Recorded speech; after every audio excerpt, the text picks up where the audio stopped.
Hi and welcome back to Cheeky Crypto. My name is Nick and today guys we're jumping down into the charts for Cardano's ADA, taking a look at what's been going on most recently and what I might expect to happen next. Now as I get into this video, if you do find it useful and informative, hit the like button. I really do appreciate that. If you happen to be new to the channel, then why not go ahead and subscribe, tap the bell, select all notifications, and in doing so you will be kept up to date with absolutely everything that we do here at Cheeky Crypto. And down in the description below you're going to find links to our Discord server, a fantastic community talking crypto 24/7. It is completely free, and I don't think you're going to be disappointed by what you find down there. So why not go ahead and check that one out today. You'll also find links to our Patreon services as well as our new Cheeky podcast, which is a fantastic way of staying up to date with absolutely everything crypto, on your daily commute to the office. So if those are your bag, why not check those out in the description down below. Okay, guys. Let's waste no more time. Let's jump right down into this, right? Cardano ADA here, paired up with USDT. We're on the hourly chart and Binance is our data source. Now, we're taking a look at this and we're really kind of trying to review what we think is likely to go on here. And let me know in the comments below, do we think that the macro on the next cycle could see ADA push up towards that $40 range? Or do we think actually, we're more realistic somewhere between that kind of $10 and $15 range? I'm really interested to know your thoughts and opinions in the comments down below. But let's actually take a look at this hourly chart here. As we've been trading sideways over the weekend, we've kind of got this little mini surge upwards, and we're still actually in a state of flux where we're trying to see whether or not we've started our wave 2 or we are actually going to be dropping down into this wave 5. Okay, so our wave 5 low targets are set down here. Basically they come in at 41.2 and a higher range of about 42.6. okay, so it's kind of right down there. Now obviously with this move of this potential fourth wave just going sideways here and then pulling back down, I think actually we could potentially review this and start to maybe think that actually we've had a little fourth wave just here and this is our fifth wave low. These things will change a little bit because it would actually put our output of our second wave slightly different as well. So we've got a couple of options, a couple of things to be thinking about. So I'm not going to move anything just yet because we need to see whether or not we are going to push up higher than 47.5, which is the current high point on this fourth wave just over here. Okay, so if it goes up higher than this fourth wave, then we kind of know that the bottom of our fifth wave has kind of come in at this point, or we're in some really complex fourth wave move. And to be fair, I think that's very unusual and we wouldn't normally see that. So I'm going to rule that bit out of there. But I am kind of, wanting to see whether or not the price will push above 47.5. And then basically we could actually argue this is a bigger wave 2 move. If, of course, the price drops down lower than our wave 3 low, then actually we're kind of talking about coming down into these lows. If I grab hold of the horizontal line here, just throw that on there, that comes in at 43.53. Okay, so 43 cents, 0.53. Now, essentially, if the price comes down lower than that, we are then talking about being in our fifth wave, coming down low into this little yellow box area over here. Okay, so the sideways trading over the weekend is very, very boring. Just long weekend, July 4th weekend over in the US, etc. So essentially, we're just trying to wait to see what happens here. Are we going to get the momentum up or are we going to get the momentum down? Okay, and on that note, we're going to bring the stochastic RSI up into play. Okay, so we're up in the overbought area here as we approach this 47-cent range. Okay, and again, we're very, very close. It's possible that we do push up higher than 47.50, maybe even before the video here has actually, gone live, and maybe by the time you're watching this, it's already gone up there, in which case, we are talking about us being inside this wave 2. Okay, but failing that, the momentum indicator, the stochastic RSI, is up here in the overbought area, is indicating that we are likely to see a bit of a pullback really, really soon. Now, if we also throw on those Bollinger Bands, you can see here we're testing this upper band. Now, this is starting to expand after a contraction within the band. Basically, this contraction area here is basically telling us that there is going to be an explosive move in one of the two different directions. Okay, now what the Bollinger Bands don't do is it doesn't give you the direction of the explosion. You're either going to move down or you're going to move up. So right now we're starting to see a little bit of an expansion here as we're testing the upper band.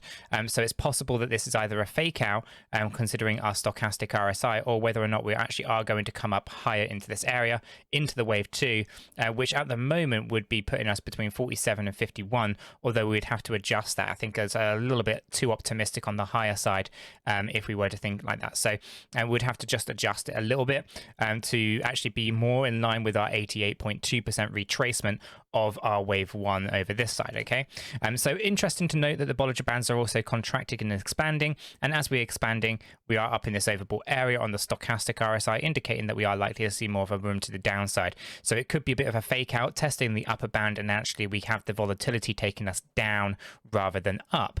Okay, so we want to be optimistic, thinking about price moving on up into the correct areas. But in reality, the indicators are not necessarily telling us that right now. Now, as I jump up into a 4-hourly stochastic, you get the same picture. We're up in the overbought area. If I throw those Bollinger Bands on again, you're testing the upper band. So we are expecting some kind of downward price action here, both on the hourly chart and the 4-hourly chart. So as we look to push up here, we could, of course, pierce 47.5 and then drop back down. That's also something that is very, very possible. So we shouldn't ignore that either, because it is possible that actually what we're doing here is confirming that we're in a wave 2. But just because you're in wave 2 doesn't mean you surge all the way up straight away. Nothing moves in straight lines. We could move up, move down, and then go up again. Okay, so we want to kind of keep an eye on that. Now, on the 8-hour stock, we are also up here in the overbought area. So we are getting confirmation. And actually, as we approach this right now, we can kind of see that price moving up towards our target of 47.50. And for invalidation, that'd be really interesting if that comes in live on this video. But essentially, overbought stochastic RSI. There you go. There we go. Here. So basically, we're in a wave 2. I'll go back and I'll write that out in a second. Okay, so on this 8-hour stochastic, we're up in the overbought area, right? So again, our hourly, our 4-hourly, our 8-hourly charts are telling us that we are likely to see some kind of retracement. We don't want to be jumping in on any FOMO right now, so we'll watch that in a second. Now, on the daily chart, we are right down here in the over, sold, just moving on up, right? So we're moving the price up as we're having this bump. This basically is now kind of confirming to me we might be inside our wave 2. So let's come back down here. With this move just coming up higher than our wave 4, I'm going to now remove that line and I'm going to adjust our waves according to this next move. Okay, so under that kind of premise here, I think that becomes our 5th wave low at 43.53 cent. Okay, so that becomes our little wave 1 there, meaning that our wave 2 is going to have to retrace up here. This is kind of what's going on right now. We've gone up higher than this origin point. So if we're looking at this as a 3-wave move, although complex because of the way that it's structured out, then we would look at something like this. Now, if we take our measurement and we take it from the high of this A wave down to our bottom of our B wave, move this over into this area here. I'm just going to zoom in, get rid of the stochastic there for a second. I'm just going to make sure that I get this as close as I can to making sure that we can kind of predict out where we think this is likely to go, and at least in the most common ways, common areas that we kind of see these things, right? So our move upwards should be about 48.1 on this kind of larger move. Now, it's possible this turns into something else. If say it looks very, very complex, so we'll keep an eye on that. Okay, so that's that area. The next thing that we want to do is we want to take this high point of this 5-wave drop to the downside just here, and we want to just align our targets with what our expectations would be for a 2nd wave move. Okay, so we're just going to adjust this a little bit, so the targets do come up here a little bit, so we haven't really hit the common areas just yet. I'm just going to label these up as well. Okay, so we are talking about 47.85 on the lower side of the spectrum there. Okay, so I'm just going to move that up one. Okay, so the lower side is 47 cents 85. Okay, and that's going to be the lower side, and then up here on the higher side, this is a 51.44 cent. Okay, so that's going to be the typical wave 2 retracement, somewhere in this little yellow box area. Basically, a wave 2 tends to retrace quite deeply within this wave 1 structure. So essentially, this is actually just an ABC potential, but right now I'm looking at this as an impulsive because it's inside our 5-wave move. So here we can actually see that we move up to about 50%, up to 88.2%. Right, that's the typical area. So as you can see, we kind of getting rejected right up here about 47 cent already. So what we look for here within this move is to see whether or not we're going to end in 5 waves, right? 3 waves here, 3 waves down, potentially on the cusp of 5-wave move upwards. And if we take this little move just here and we end that one there, we can see that this move in the last hour at the point of recording this video has gone past that 1.618. So my expectations here are that we actually end this C wave in a 5-wave move. Okay, so it's a 3-3-5 structure, a corrective pattern, a very complex one. But essentially, I think what you've got is a wave 1, a wave 2, all of this being a wave 3. We'll look for that retracement, just correcting our 4-hourly and our hourly stochastic RSIs, and then we'll go up into a final 5th wave higher. Okay, our targets are not set just yet for this, but essentially that will be putting us into somewhere into this this wave 2, which is a C wave, and inside the C wave, then looking for 5 waves up. Okay. So basically our ABC is a 335 and our 335 is a wave 2. Hopefully that makes sense. If not, join us in Discord. We have a lot more materials to kind of talk about what is going on with price action. We're using Elliott wave theory, how to apply Elliott wave theory, how to understand what it is that I'm talking about in these videos. So join us in Discord. We've got the material. We can share that. Not a problem. So once this is complete though, we should be back up into the overbought area on our daily stochastic RSI, and then basically we come on down into our wave 3s going lower. Okay, so as I was kind of talking about in the intro to the video, obviously all of this kind of being corrective action here, just kind of going on. Our lows are still, you know, currently projected out towards 22.23 cent. So it'll be interesting to kind of see how this plays out. Obviously, these adjustments that are making just up here, they would allow us to also have a higher end target. Okay, so I'll review that closer to the time, specifically as we start to count out these structures to the downside. But for now, everything's actually looking okay and heading towards that range. Now, when we jump up into our larger time frame, specifically the weekly time frame, and we bring this back down, we can actually see that we have this larger play, right? This is basically a giant 5-wave move up, a 3-wave move down, although it's a complicated pattern here. Essentially, it looks very much like a 3-3 kind of ABC structure, right? Just a 3-wave move, and inside there you've kind of got lots of multiple kind of trend-based patterns. But essentially what we have tracking here is this 5-wave move up, a 3-wave move down. Now that's really important, because when you have a 5-wave move going up and you follow that with a 3-wave move going down in this case, then our next expectation should be to see 5 waves up. Now, a 5-wave move up in an ABC, and the most common area for a wave C to land, is a 1-to-1 ratio. Okay, so if I remove all those, our 1-to-1 ratio.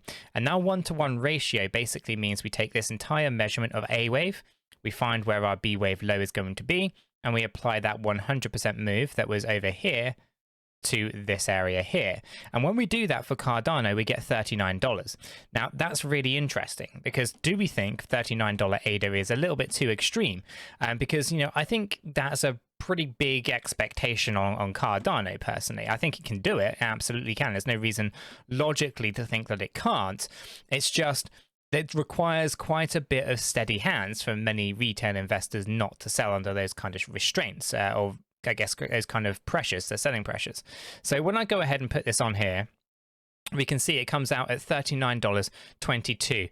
However, I think the most important thing really, and I kind of said this in the video, is to focus in on these key areas just here. Essentially, this is the 618, the 702 and the 786. These are areas that usually play quite big roles when it comes to resistance and support.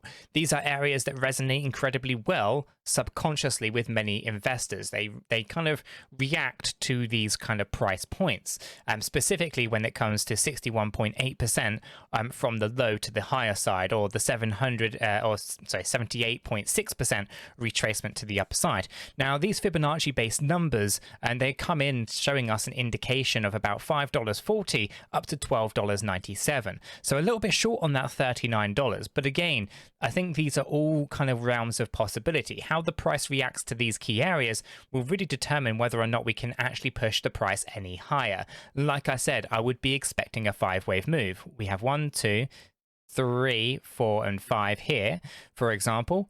Would we expect to see wave 1, 2, 3, 4, and then finally 5 come up higher, right? So it'd be interesting to kind of see how this plays out.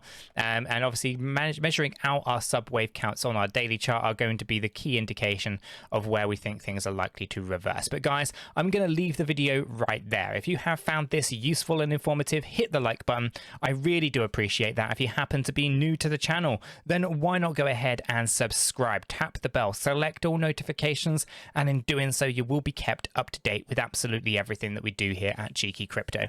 With all that said, done, and out of the way, I hope everyone has a fantastic day, and I'll catch you all in the next one.